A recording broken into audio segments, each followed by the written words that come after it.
पृथ्वी द्वारा ग्रहण की जाने वाली सूर्य से उत्सर्जित ऊर्जा को सूर्यातप अथवा इंसोलेशन कहते हैं। आपको मालूम है कि सूर्य की सतह का तापमान लगभग 5500 डिग्री सेंटीग्रेड है। इतनी गर्म सतह से उत्सर्जित होने वाली ऊर्जा लघु तरंगों के रूप में यात्रा करती है। इसी कारण से सौर ऊर्जा को लघु तरंगी विकिरण शॉर्ट वेव रेडिएशन भी कहते हैं।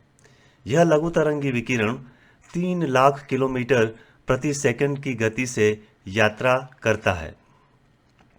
इस लघु तरंगी विकिरण में विभिन्न तरंग लंबाई की गामा, एक्सरे, पराबैंगनी, दृश्य प्रकाश तरंगे होती है, जिनकी लंबाई 0.0001 माइक्रोमीटर से लेकर 0.7 माइक्रोमीटर के बीच होती है। याद रखें कि 1 मीटर का 10 लाखवां भाग 1 माइक्रोमीटर के बराबर होता है। ऊर्जा के प्रकार एवं उनकी तरंगदैर्घ्य के बारे में जानकारी प्राप्त करने के लिए शॉर्ट वेव शब्द पर क्लिक कीजिए।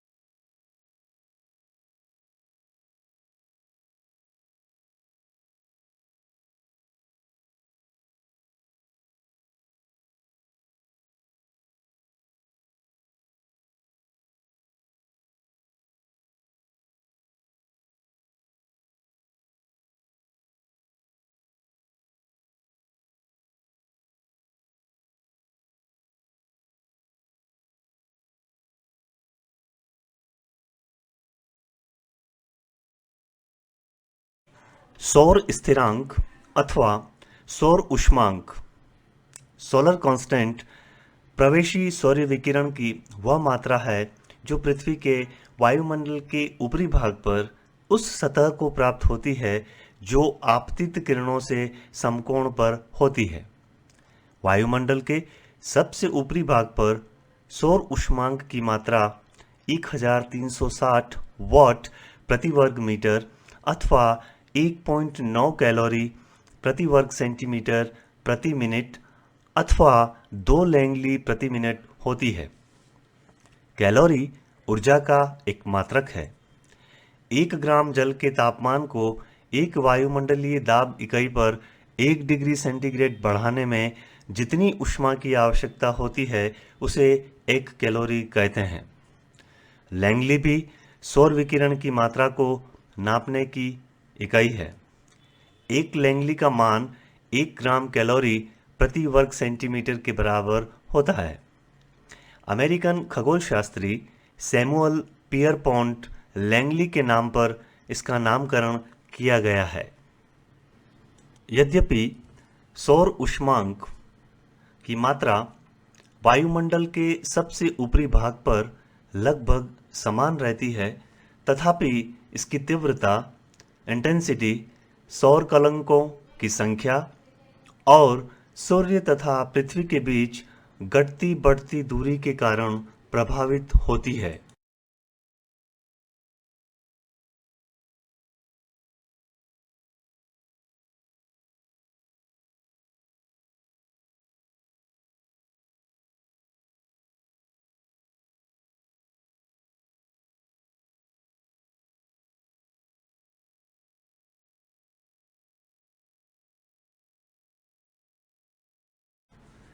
सूर्य के चारों ओर पृथ्वी दीर्घवृत्तज इलिप्टिकल ऑब्लेट कक्षा में परिक्रमा करती है।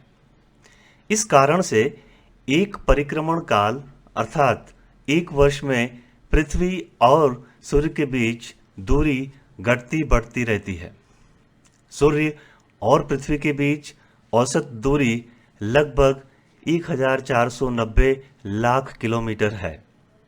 प्रतिवर्ष 3 जनवरी के दिन पृथ्वी और सूर्य के बीच सबसे कम दूरी होती है। इस दिन यह दूरी 1470 लाख किलोमीटर होती है। इस स्थिति को उपसौर पेरिहीलियन कहते हैं। 3 जुलाई के दिन पृथ्वी और सूर्य के बीच सबसे अधिक दूरी होती है। इस दिन पृथ्वी और सूर्य के बीच दूरी 1520 लाख किलोमीटर होती है। इस स्थिति को अपसौर एपिहीलियन कहते हैं। उपसौर एवं अपसौर की स्थिति में कैसे सूर्यातप की तीव्रता में बढ़ोतरी और कमी होती है को जानने के लिए पेरिहीलियन और एपिहीलियन शब्दों पर क्लिक कीजिए। आप अब तक जान चुके हैं कि सूर्य के चारों ओर पृथ्वी दीर्घवृत्तज कक्षा में परिक्रमा करती है। इस कारण से एक परिक्रमण काल अर्थात 365 दिन में पृथ्वी और सूर्य के बीच दूरी घटती बढ़ती रहती है। खगोल विज्ञान में दीर्घवृत्तज कक्षा के केंद्र सेंटर ऑफ अट्रैक्शन या मूल फोकस या नाभि से सबसे दूर और सबसे पास स्थित बिंदुओं को एप्साइड्स कहते हैं। इन दोनों बिंदुओं को जोड़ने वाली रेखा को लाइन ऑफ एप्साइड्स कहते हैं, जो उस खगोलीय पिंड की कक्षा की प्रधान धुरी या अक्ष भी होती है। नाभि या मूल से सबसे निकटस्थ बिंदु को पेरिसेंटर या पेरिएप्सिस तथा सबसे दूरस्थ स्थित बिंदु को अपोसेंटर और अपोएप्सिस कहते हैं। सौर स्थिरांक की 1360 वाट प्रति वर्ग मीटर की मात्रा उपसौर की स्थिति में अधिक हो जाती है।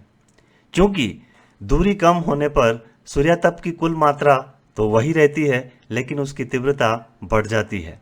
क्योंकि दूरी कम होने पर सौर विकिरण की प्राप्ति वाला क्षेत्र घट जाता है, जिसके कारण से सूर्यातप की कुल मात्रा तो स्थिर रहती है, लेकिन उसकी तीव्रता बढ़ जाती है।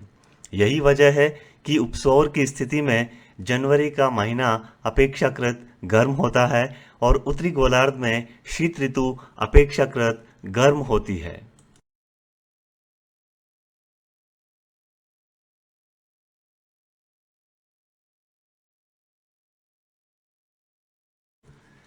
सौर स्थिरांक की 1360 वाट प्रति वर्ग मीटर की मात्रा अपसौर की स्थिति में कम हो जाती है। क्योंकि दूरी बढ़ने पर सूर्यताप की कुल मात्रा तो वही रहती है, लेकिन उसकी तीव्रता में कमी आ जाती है। क्योंकि दूरी बढ़ने पर सौर विकिरण की प्राप्ति वाला क्षेत्र बढ़ जाता है, जिसके कारण से सूर्यातप की कुल मात्रा तो स्थिर रहती है, लेकिन उसकी तीव्रता में कमी आ जाती है। यही वजह है कि अपसौर की स्थिति में जुलाई का महीना अपेक्षाकृत ठंडा होता है और दक्षिणी गोलार्ध में शीत ऋतु अपेक्षाकृत अधिक ठंडी होती है।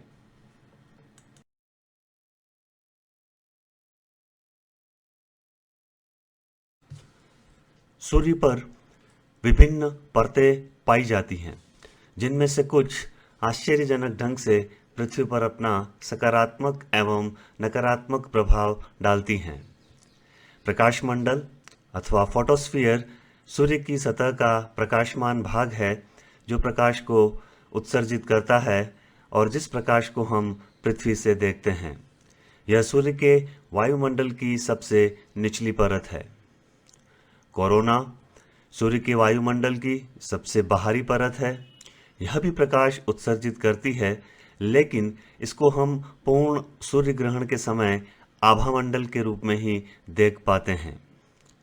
प्रोमिनेंस प्रकाश से युक्त मेहराब की भांति घुमावदार वक्र होते हैं, जो प्रकाश मंडल में से उद्गारित होकर कोरोना में प्रवेश करते हैं। ये अधिकतर सौर कलंकों की सक्रियता के साथ संबंधित होते हैं। इनसे विशाल मात्रा में ऊर्जा का उत्सर्जन बाह्य अंतरिक्ष में होता है।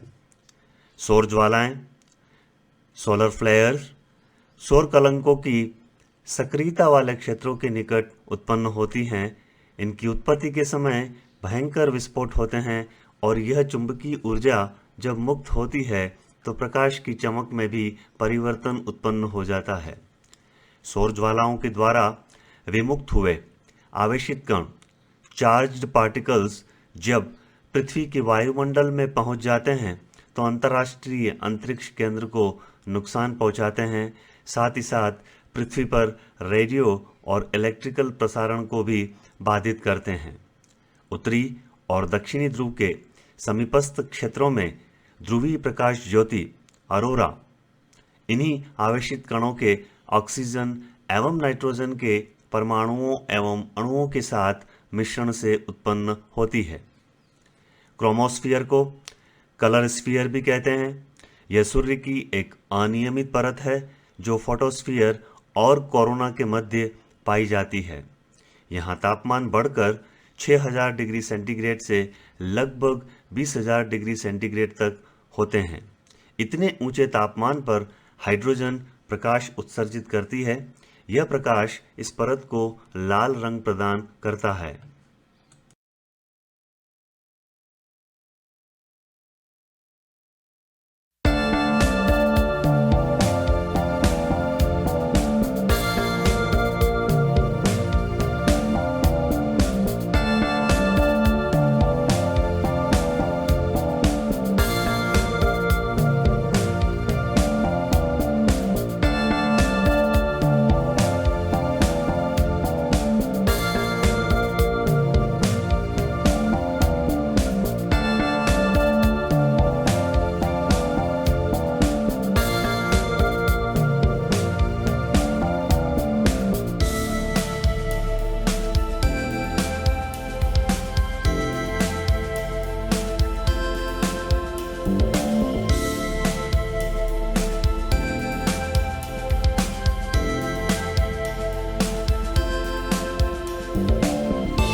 सौर कलंक सन स्पॉट्स सूर्य की सतह पर उभरने वाले गहरे रंग के धब्बे होते हैं।